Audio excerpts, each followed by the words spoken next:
Hello guys, welcome to my YouTube channel study with mind map. जैसा कि मैंने आप सभी को अपने लास्ट लेक्चर में 1861 तक अधिनियम पढ़ा दिया था एंड मैं आज उसी से आगे अपने टॉपिक को कंटिन्यू करूंगी एंड समझाऊंगी। तो आज हम पढ़ेंगे 1909 का अधिनियम पार्लियामेंटो एक्ट, जिसे हम भारतीय परिषद अधिनियम भी बोलते हैं। एंड इसके मैं कुछ ट्रिक्स बताऊंगी जिससे हम पॉइंटों को इजीली याद कर सकें। इसको ई बेसिस से याद करना।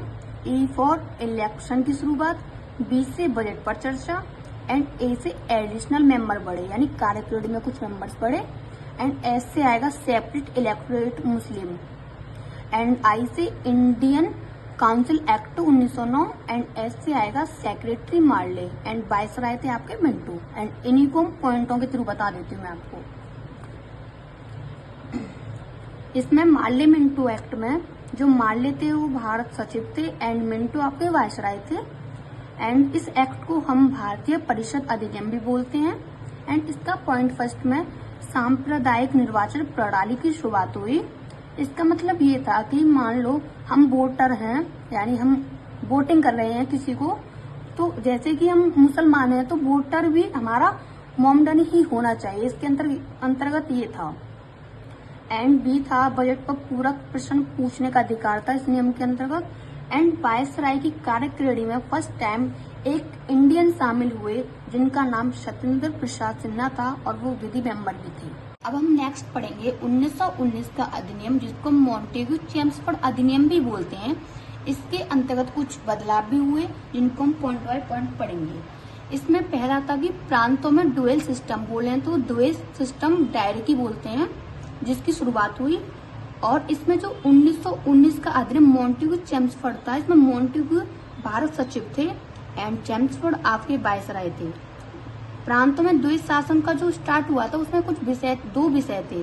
डुअल सिस्टम यानी दो विषय बांटा गया। पहला आरक्षित था, दूसरा स्थानांतरित था। आरक्षित में आपके आते हैं आय, जिसको रेवेन्यू बोलते हैं, एंड स्थानांतरित में आते हैं व्यय, जिसको एक्सपेंडिचर बोलते हैं। जिसके अंतर्गत मैं बताऊंगी कौन कौन से पॉइंट आते हैं। आय में आता है आपका भू राजस्व, वित्त, पुलिस एंड आयोग, एंड व्यय में आता है आपका शिक्षा, स्वास्थ्य। एंड इसमें मैं बताऊंगी कि जो आय में जो आपको मैंने पॉइंट बताए वो किसकी कार्यकारिणी में रखे गए, एंड ये व्यय वाले किसकी कार्यकारिणी में रखे गए। जो आय के थे वो वायसराय की कार्यकारिणी में रखे गए, एंड व्यय वाले जो खर्चे वाले थे यानी शिक्षा स्वास्थ्य पर जो खर्चा होगा वो मंत्री को दे दिया गया था। एंड इसमें उत्तरदायी शासन शब्द का पहली बार उपयोग हुआ। उत्तरदायी शासन का मतलब होता है रेस्पॉन्सिबल गवर्नेंस का इस नियम में पहली बार उपयोग हुआ। एंड केंद्र में द्विसदनात्मक व्यवस्था, आज के समय में बोले तो द्विसदनात्मक यानी Rajya Sabha, Lok Sabha, upper house and lower house. And उस टाइम था आपका राज्य परिषद एंड केंद्रीय विधानसभा। राज्य परिषद को बोलते हैं काउंसिल ऑफ स्टेट एंड केंद्रीय विधानसभा को बोलते हैं सेंट्रल असेंबली।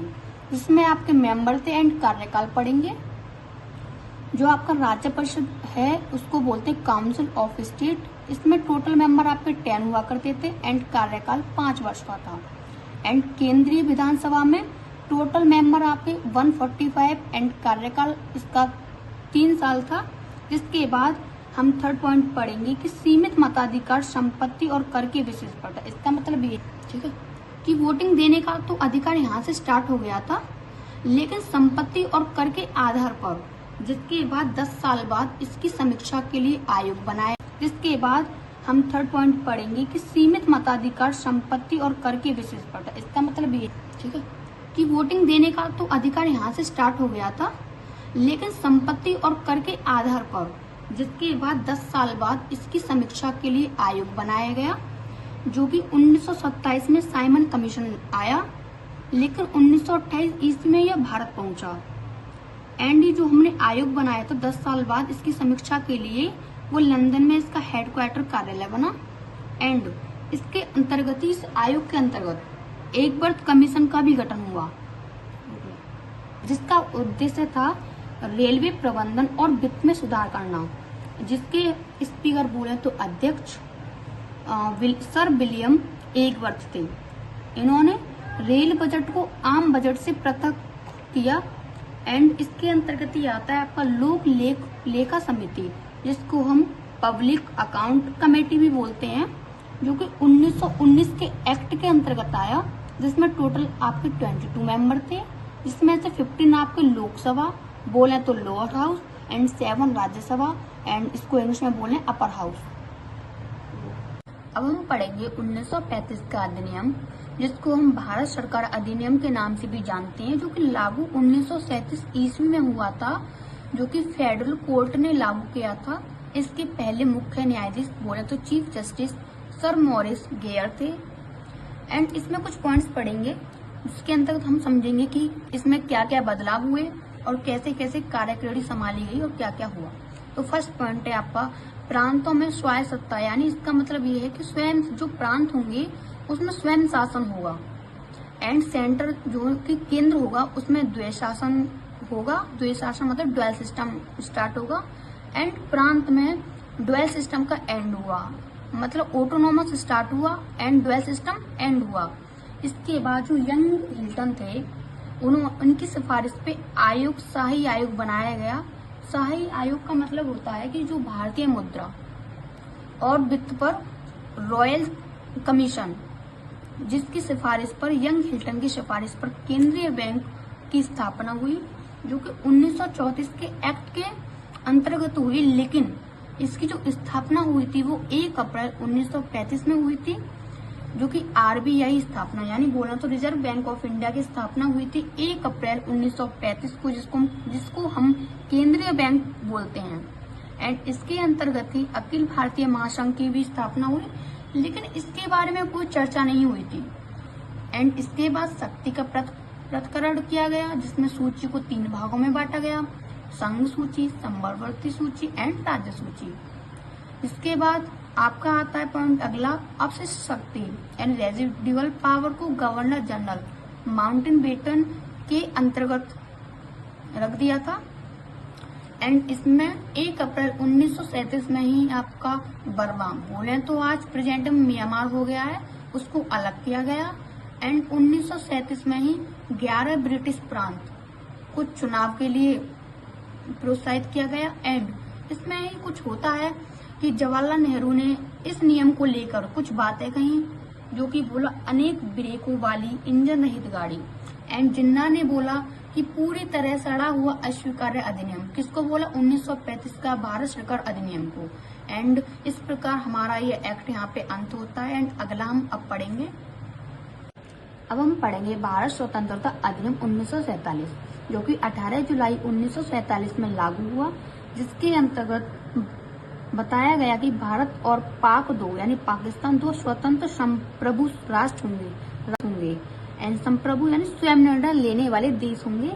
एंड इसके अंतर्गत ही आता है रेडक्लिफ आयोग, जिसका मतलब है कि भारत और पाकिस्तान के मध्य सीमा का निर्धारण रेडक्लिफ आयोग के ही थ्रू हुआ था।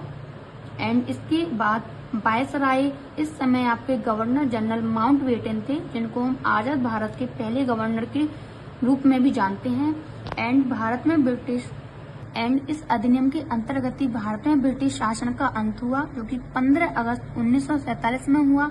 इसलिए इस अधिनियम को भारत स्वतंत्रता अधिनियम ही बोलते हैं। एंड इसके बाद इस अधिनियम के बीच में ही 1939 से लेकर 1945 के बीच में सेकेंड वॉर चल रहा था, जिसमें 1942 में क्रिप्स मिशन आया, जिसमें युद्ध समाप्त होने के बाद संविधान सभा यानी महात्मा गांधी को मोस्ट डेटेड चेकर बनाया गया। एंड 1945 में एक क्रिप्स मिशन का एंड भी हुआ, जिसके बाद यूनाइटेड किंगडम का चुनाव हुआ, जो कि लेबर पार्टी के थ्रू हुआ। एंड चुनाव जीत गई यानी भारत संविधान सभा के थ्रू, जिसके पीएम यूनाइटेड किंगडम के पीएम एटली बने, जो कि कैबिनेट मिशन जिसके बाद कैबिनेट मिशन आया 24 मार्च 1946 में, जो कि संविधान सभा के थ्रू आया। जैसा कि हमने पढ़ा कैबिनेट मिशन 24 मार्च 1946 को आया, जिसमें 3 मेंबर थे, जिनको हम ट्रिक से याद कर लेते हैं। PAS से 5 से याद करेंगे, P से पेंस फ्लोरेंस, A से अलेक्जेंडर एंड S से स्टेफोर्ड क्रिप्स, जो कि अध्यक्ष थे। एंड पेंस फ्लोरेंस आपके भारत सचिव थे, जिसमें दो राष्ट्र संकल्पना की बात हुई थी, लेकिन ये रिजेक्ट हो गया था। इसमें बोला था कि हमें पाक अलग चाहिए, यानी पाक और भारत एक राष्ट्र नहीं हो सकते, अलग अलग मांग हुई इनकी।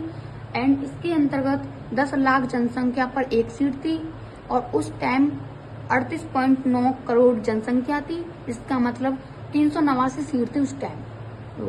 389 सीटों का भी डिवाइडेशन हुआ, जिसमें से 296 एक तरफ और 93 देशी रियासतों में बांटी गई। एंड 296 को भी दो भागों में डिवाइड किया गया, जिसमें से 292 और 4। 292 में जो मुख्य थे वो थे 11 ब्रिटिश भारतीय प्रांत, जिनका जो निर्वाचन होगा अप्रत्यक्ष निर्वाचन प्रणाली, यानी अप्रत्यक्ष यानी इनडायरेक्टली, जिनको हम नहीं देख सकते, इस प्रकार उनका निर्वाचन होगा। एंड 4 थे चीफ कमिश्नरी प्रांत थे, जिसमें से पहला दिल्ली, दूसरा कुर्ग, तीसरा बलूचिस्तान एंड 4th आपका अजमेर मेरवाड़। इसमें जो कि मैंने बताया था कि जो 93 देशी रियासतें होंगी, उसमें से जो राजा होगा वो मनोनीत करेगा और चुनाव परिणाम इस प्रकार होगा कि 208 सीटें और 73 सीट एक तरफ। जो 208 सीट होंगी उसमें से कांग्रेस होंगी, 208 कांग्रेस की होंगी एंड 73 मुस्लिम लीग की होंगी, जिसमें से इसको 16 अगस्त 1946 में इसका बहिष्कार कर दिया था। एंड प्रत्यक्ष कार्यवाही के रूप में इसका चुनाव परिणाम निकलेगा, इसलिए हम इस दिवस को 16 अगस्त को प्रत्यक्ष कार्यवाही दिवस भी मनाते हैं। एंड इसमें टोटल 389 मेंबर थे, जैसा कि मैंने अभी बताया, और 15 महिला इसमें अनिवार्य ही होनी चाहिए। इस पूरे फैमिली नाम है 15 महिला होनी ही चाहिए, बाकी सब मेल होंगे। एंड 24 मार्च को 1946 को कैबिनेट मिशन आया एंड इसका चुनाव जो 208 सीट होंगी उसमें से कांग्रेस होंगी, 208 कांग्रेस की होंगी एंड 73 मुस्लिम लीग की होंगी, जिसमें से इसको 16 अगस्त 1946 में इसका बहिष्कार कर दिया था। एंड प्रत्यक्ष कार्यवाही के रूप में इसका चुनाव परिणाम निकलेगा, इसलिए हम इस दिवस को 16 अगस्त को प्रत्यक्ष कार्यवाही दिवस भी मनाते हैं। एंड इसमें टोटल 389 मेंबर थे, जैसा कि मैंने अभी बताया, और 15 महिला इसमें अनिवार्य ही होनी चाहिए। इस पूरे फैमिली नाम है 15 महिला होनी ही चाहिए, बाकी सब मेल होंगे। एंड 24 मार्च को 1946 को कैबिनेट मिशन आया एंड इसका चुनाव जुलाई में हुआ था। 16 अगस्त 1946 को प्रत्यक्ष कार्यवाही दिवस मनाया जाता है, जैसा कि मैंने अभी आपको बताया। एंड इसकी बैठक हुई, फर्स्ट बैठक थी 9 दिसंबर 1946 में।